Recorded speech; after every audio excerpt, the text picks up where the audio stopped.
So, what's up people and welcome to another Battle Angel Alita Gunmu video. And this is part 2 with regards to the 10 notable antagonists for Alita. And of course in part 1 we went over several of the antagonists that came out in the original series.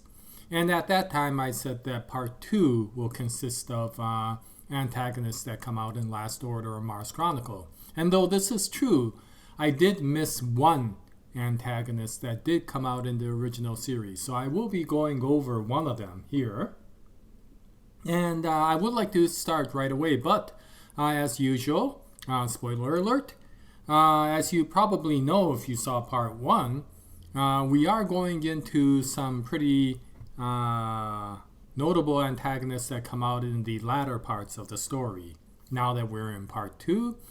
And so if you haven't read Last Order or Mars Chronicle, then you may want to turn this off. I will talk about the remaining original series antagonists in the beginning, so you may want to stick around for the first one. Now, as far as people who haven't read any of the comic and only are here from the manga, movie or the anime, then 10 antagonists didn't come out in movie or the anime, so it's probably obvious that we are going into things beyond the movie.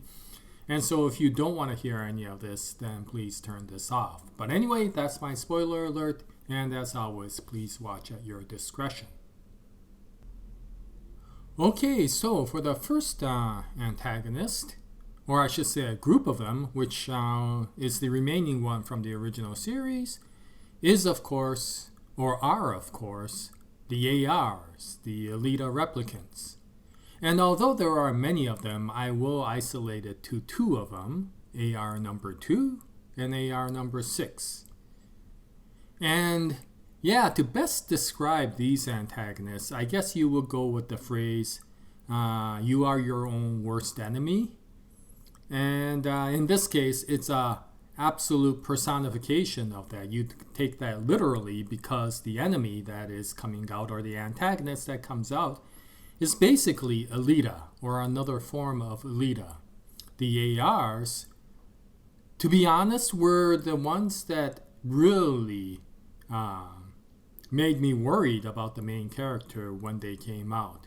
Because the other the other enemies that she went up against, as much as they were gargantuan, they were on their own and doing these mischievous things, there was always that feeling that Alita was at least more powerful than them, so she had a chance to be able to defeat them. Even in the case of the Japan arc, you had some feeling that Alita is just in a league of her own that will give her the ability to take on these antagonists.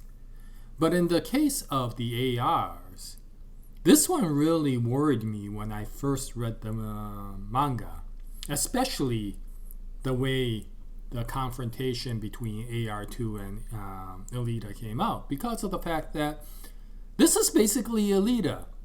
She has no particular advantage over this group of antagonists, and if anything, she has a slight disadvantage in the sense that the compassion side, which is sometimes a handicap when you're going out against an all-out death battle, is removed from all of the ARs, so they weren't hindered by the moral constraints that Alita had, and so they could go all out to kill Alita. And boy, did they want to kill Alita. It was mostly a psychological thing. Just like Alita thought of them as copies, to each one of the ARs, they felt that Alita was more the copy. If they accepted the fact that Alita was the original, then they would have to accept the fact that they are the copies. And they don't want to do that. And so the best way to show that they are the original is to take Alita and kill her, and by doing so, her existence ceases to exist, right? And so, when AR2 came out, you could tell from the battles that this was going to be very much a disadvantage. Every single move, every single Panzer Kunst capability that Alita had, AR2 had as well. And AR2 was given a much more bloodthirsty killer intent than Alita. And because of that, yeah, while you were flipping through the pages of that part, you were, at least in my case, I was gripping that page pretty strongly because I wasn't sure how this was going to turn out. And throughout that entire battle, yeah, she was getting her butt kicked, right? So, yeah, this turned out to be a very interesting thing. All the others, psychologically, she could tell, okay, they are the enemy. There was something that she could say is, okay, I had to defeat them. But in this case, it was her, right? It was her that she was basically fighting. And so, even from a psychological perspective, can she say that they are evil if they are her, right? And I think in many ways, what was that guy's name?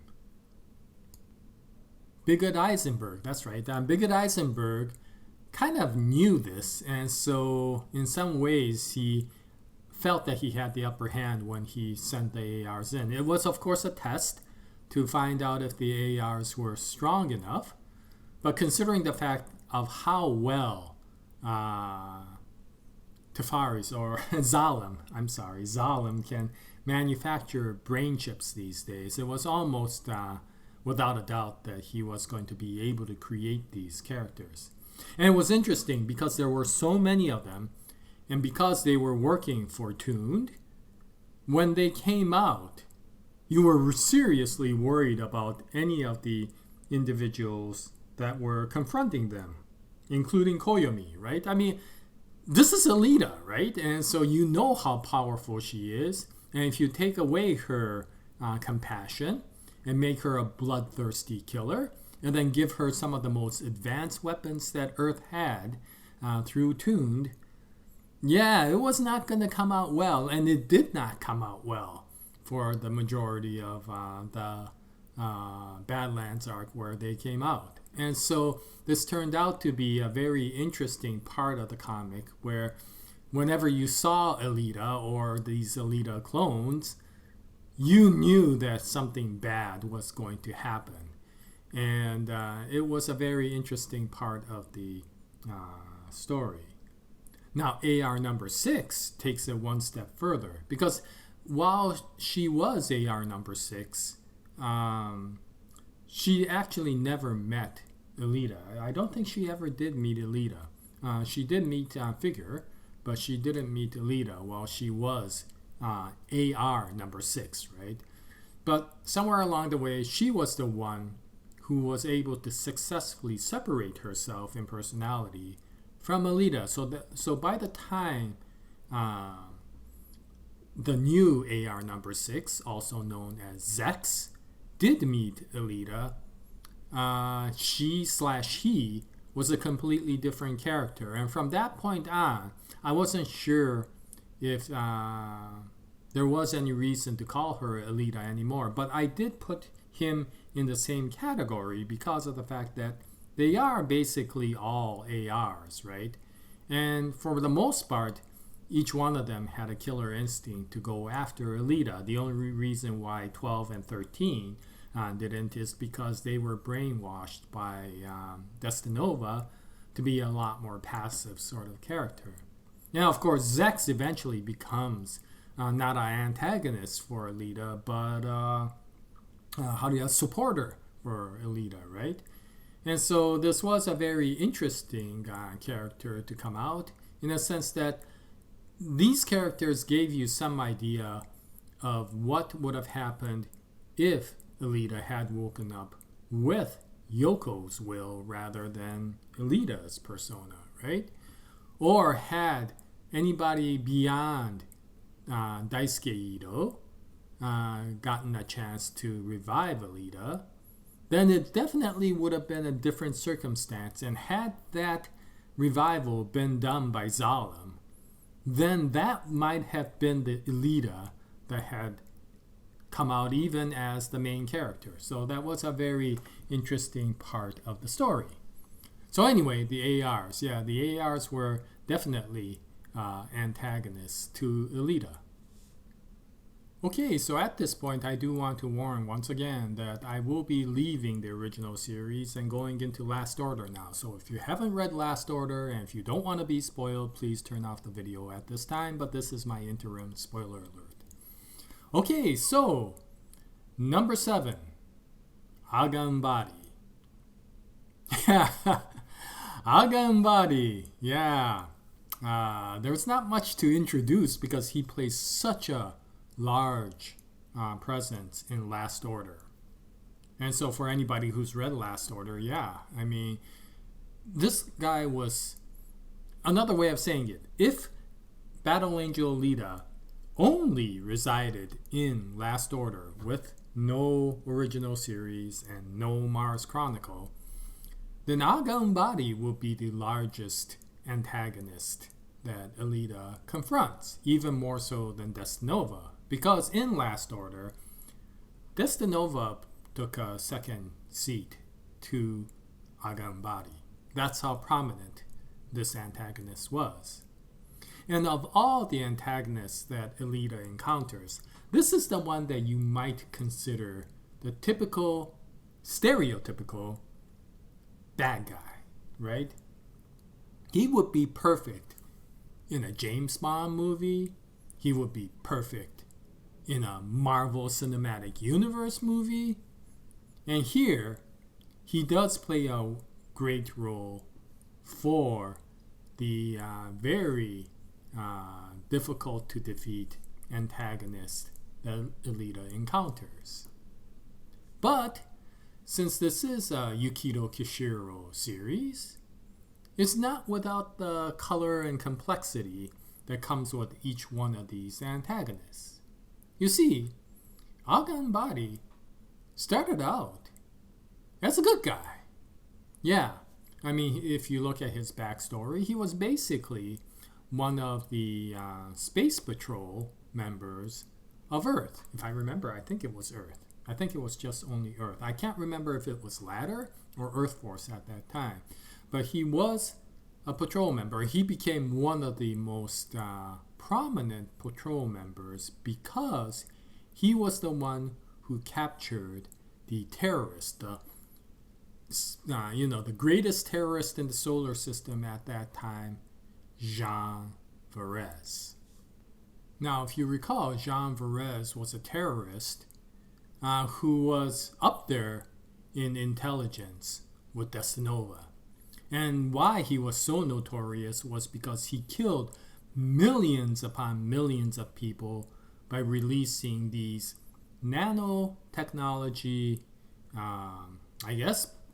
viruses or whatever you want to call it, that literally caused mass genocide all over the place. And he was extremely hard to catch because of his technological defenses. And so Agambadi took it upon himself and his team to go after this guy. Now, just to give you an idea just how smart Jean Varese is, he is one of the products of the Gene Project, which was a project done by, was it Ladder or was it Earth at that time? I can't remember once again. But to create these ultra genius humans that can help increase the power of Earth compared to the other colonies. This, I think, was after the terraforming wars. And so they brought it upon themselves to create these superhumans, these intelligent superhumans. And one of the products of the Gene Project was, of course, Destinova. And another was Jean Varese. So you could tell, yeah, Earth didn't succeed too well in creating these super smart superheroes, right?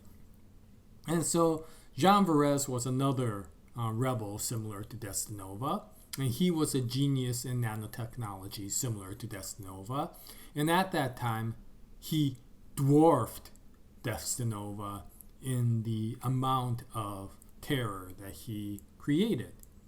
And so Agambadi, once again, being one of the Earth's patrol, constantly went after him all the way to the ends of Pluto. And although he started out as a really great hero, and he did eventually defeat Jean Varese, which made him truly a greatest hero at that time for Earth, something changed in him due to that chase. You see, although he did successfully catch Jean Varese, it didn't come without a sacrifice. And the sacrifice was basically the death of every one of the members in his patrol, including a lady named Lakshmi, who was the lover of Agambadi. So at that time, Agambadi was already pretty well developed. I think he already had Methuselization at that time, so he was relatively elderly gentleman, although he didn't show it because of the Methuselization. And he had practiced yoga for a long time to control his body. And the way he was able to catch Jean Varese was he was able to go through the defenses because the defenses always detected life forms near it, near Jean Varese, and of course created the defense fields to defend the person. But because he had this yoga, and by shutting down all of the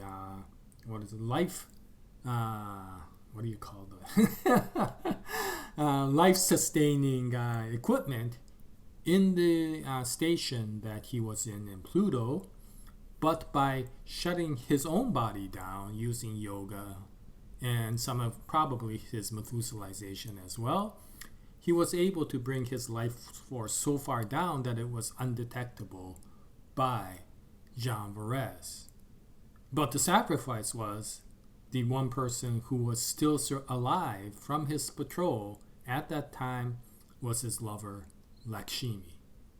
And she did not have the physical or the mental capabilities that were able to make her survive the incident. And so although he did finally get through the defenses and catch Jean Varese, he sacrificed his own lover to do so. And that twist left him as a very different person. And on top of that, Jean Varese knew that if there was ever a situation that he was to be caught, maybe the best way was to make a deal with the person who caught him and somehow bond his persona to that person. So he made a deal with Agambadi, or he created a video to make a deal with Agambadi. It was actually not specifically Agambadi. It was for anybody who successfully caught Jean Varese. And he said, don't listen to the guy who's in front of you that you caught. Instead, listen to me. And why don't you kill the guy, who is me, and take that person's mental image and soul and put it into a brain chip and put it into your brain. And that way, you will be gifted for the success of your catch by becoming one of the smartest people in the world. Now, at that time, I'm not sure if Agambadi was really wanting to get that power. However, it's turned out that I think to be able to survive and get out of that space station in Pluto, he did need greater intelligence than what he had, and he did need the memories of Jean Varese to be able to override everything in the station and get out. And so he took the offer and fused his soul with Jean Varese. And it may be due to that, or it may be due to the result of him losing his wife, or it may be the combination of the two. But the person who came back from Pluto to Earth was a completely different person than the Argan Agambadi that went after Jean Varese to Pluto. It may have been a conglomerate of Jean Varese and Agambadi by that time. I'm not sure.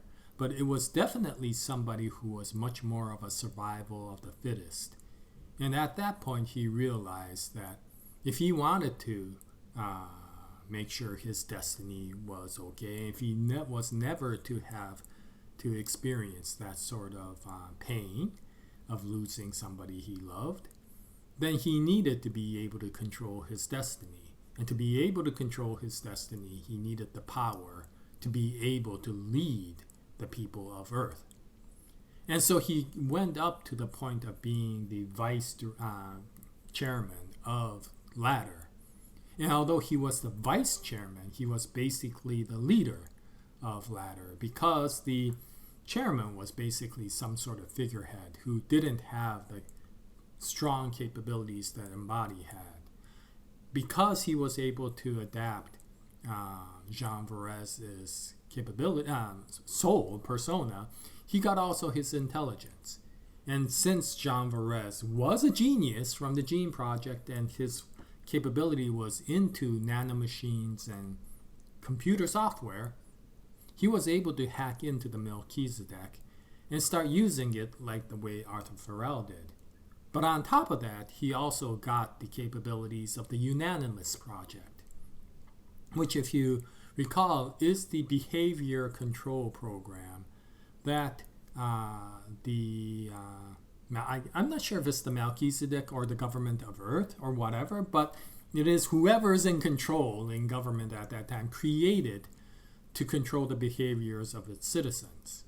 And by hacking into the Unanimous machine, he basically had full control over how the citizens would behave. And using that, the first thing he did was to go after the other people in the Gene Project. Now, somewhere along the way, he missed Destinova, but he was able to get, I think, 2 other members or creations from the Gene Project. And so his brain was enhanced by 3 separate geniuses by that time. And that is why his nickname was Trinidad, because of his 3 other brain chips. I think. I'm not sure completely on that. And if I'm wrong, I apologize for that. So, by the time Alita meets him, this is probably the most mental giant that exists, at least in Earth, right? This guy far surpassed Destinova in his mental capacity, just because he had 3 other people who were the equivalent of Destinova in his brain.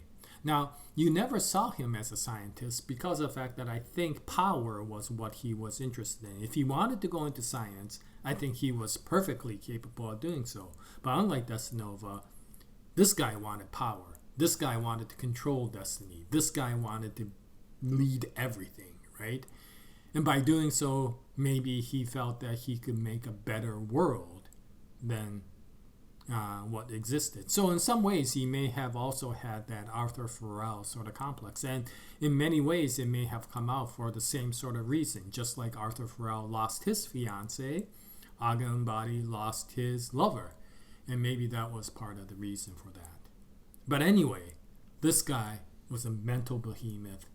And this guy was a person that really Alita had a difficulty taking on, because Alita's strength is her physical skills, right? Her Panzerkunst, her Imaginos body, all of that.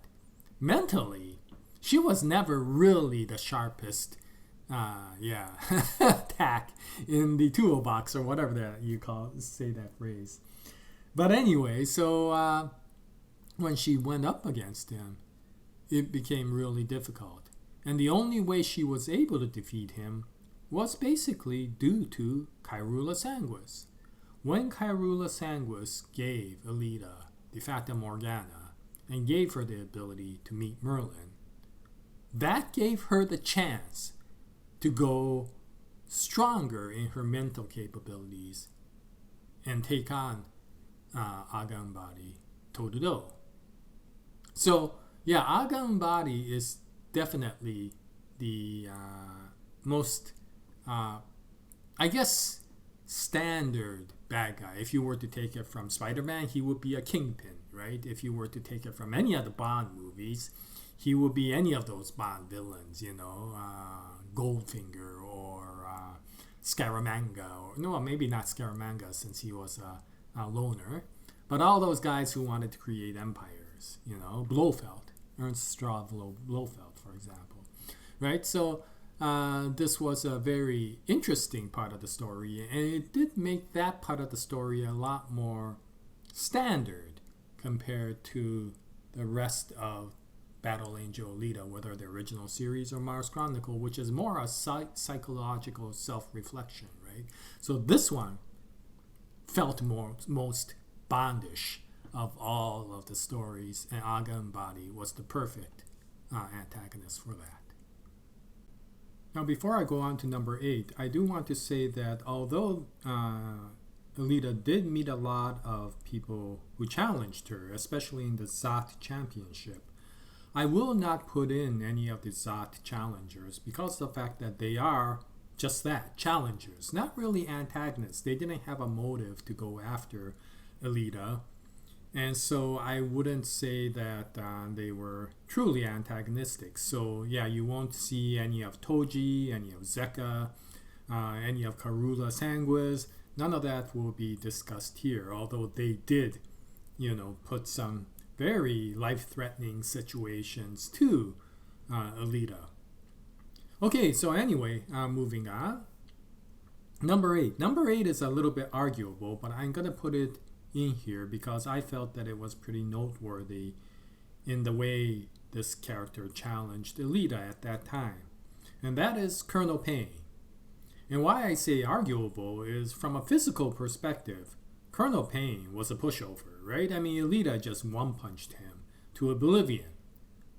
But it isn't that Colonel Payne that gave Alita such a hard time throughout that entire series. It's basically Alita, right? I mean, herself. It was a personification of her guilt that created a Colonel Payne image in her mind that constantly taunted Alita. If she became violent and went after and challenged something, then he, basically attacked her for her violence. If she shied away from it because she didn't want to become too violent, then he called her a coward. No matter what happened, Alita could not win over Payne because it was basically Alita's darker side, her self-doubt, her self-consciousness, her, basically guilt over many things that was personified in Colonel Payne. So no matter which way she tried to stand, she would always lose to Payne because it was her own criticism with regards to whichever way she stood, right? It's a double-edged sword for any way you go. If you want to be a hero, to some extent, from the other side, you may look like a villain. If you want to be a pacifist, you might end up not doing something that you could have done to save others, right? And so there's always an opposite perspective to everything. And at that time for Alita, since she was self-reflecting so much, and she was starting to get some of her memory back that feared her, that she feared, I should say, Colonel Payne was the perfect character for that guilt.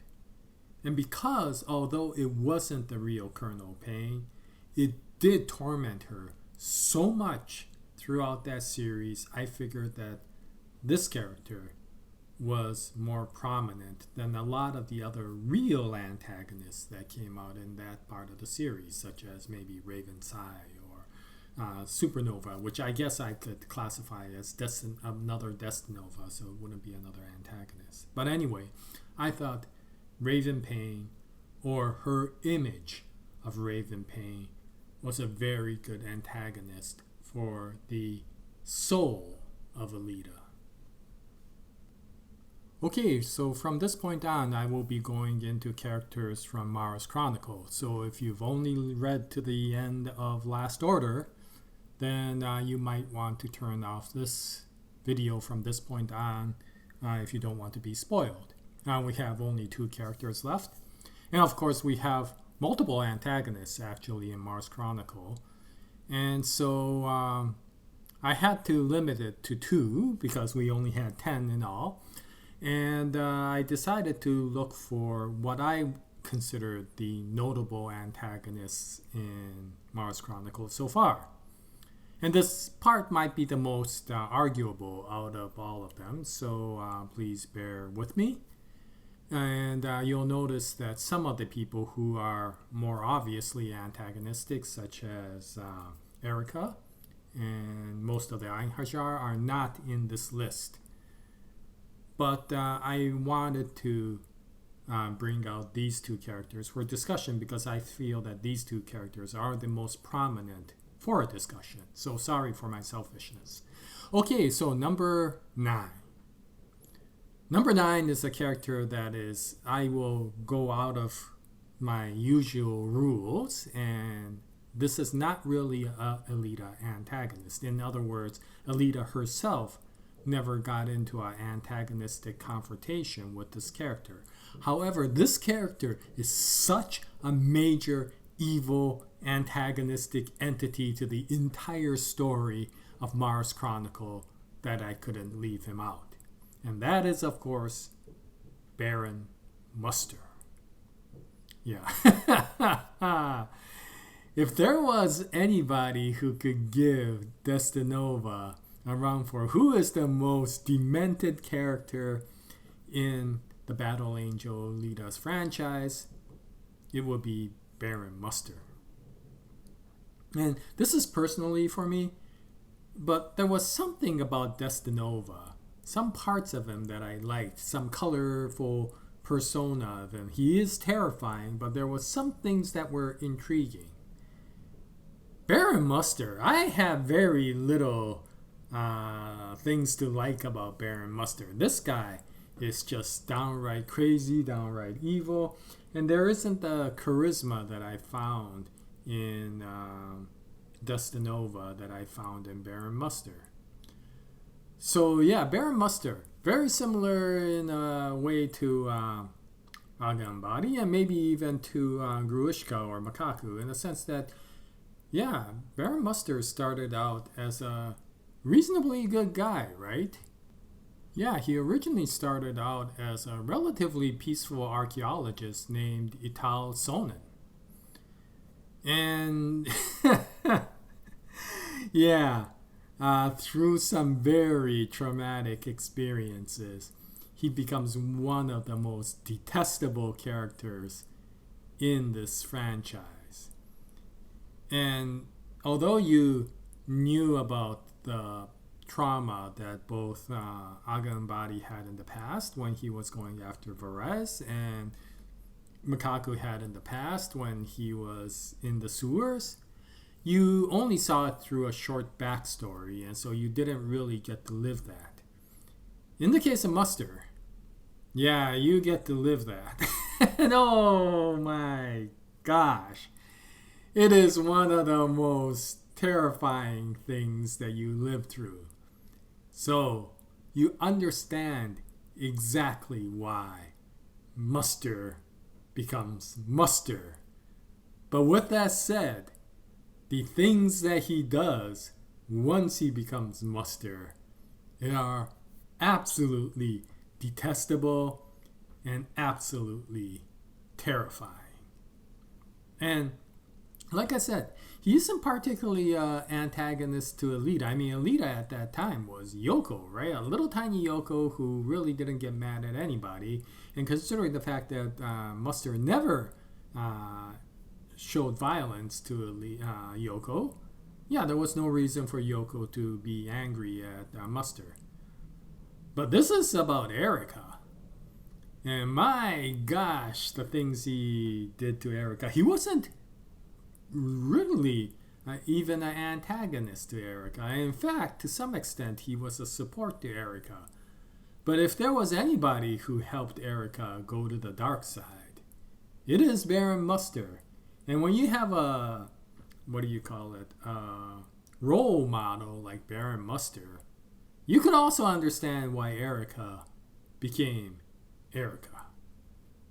And what's interesting about this entire thing is there is some link that Erica, I should say, and Yoko have to Baron Muster's past, right? Because, of course, Erica's father was the partner for Itao Sonnen when he was the archaeologist who was betrayed in so many different ways, in so many disturbing ways, I should say. And Erica's father was one of them. And as for Alita, well, you know from the origin story, right? What is Alita's connection or Yoko's connection to Muster? So when by chance Muster encounters Erica and Yoko again, it's interesting that it is these two characters. I don't know if Muster recognizes them from the past. To some extent, eventually, I think he knows. It's hard not to, considering just how traumatic it was in the past for both these characters to bring up memories. But I could understand to some extent why he would influence these characters, considering how traumatic a past he had revolving around these two characters, right? So how this moves forward is interesting. And as much as I would like to say we're finished with Baron Muster, I'm not sure yet. And so it'll be interesting to see how this moves forward and if Baron Muster has kind of disappeared from the story, or is it just our little calm before the final storm when Baron Muster may come out again. And this finally brings us to the final 10th antagonist. And this is an interesting one because of the fact that as much as this is probably the biggest antagonist in Mars Chronicle, we don't really know too much about it, right? I mean, in the past videos I have said, each one of these series, original series, Last Order, Mars Chronicle, have a different feeling to each one, right? The first one is much more a character reflection, a character growth series. Everything is kind of locally focused to Alita and everything that goes on around Alita. Once you get to Last Order, it expands into a much more bigger, much more epic sort of story. It's the grandest story out of the three. And it's probably the most shonen-like story out of the three as well. And then you get to Mars Chronicle. And Mars Chronicle is a mystery, right? This is the first time the readers themselves really also don't know what's going on in the current story, right? The past story is a little bit more straightforward, but in the current story, we're not sure what's going on. And we're also not sure how to link the past story to the current story, because the antagonist is a mystery. And so you could understand who I'm talking about. It is Desane, right? We don't know who Desane is. We have never seen Desane. We only know of him through the stories that the other characters mention about him, such as Kyrula Sanguis and maybe people like the Mars Kingdom, Queen Lamera and the Mars Kingdom Parliament. But whatever the case, this character is influencing a lot of the story from the back. Everything that's going on in the modern parts of Last Order, the current story of Last Order, the sequel rather than the prequel, right, is involving Desane, and it's affecting a tremendous number of characters. It's affecting Alita, it's affecting Kyrula, it's affecting Queen Lamera.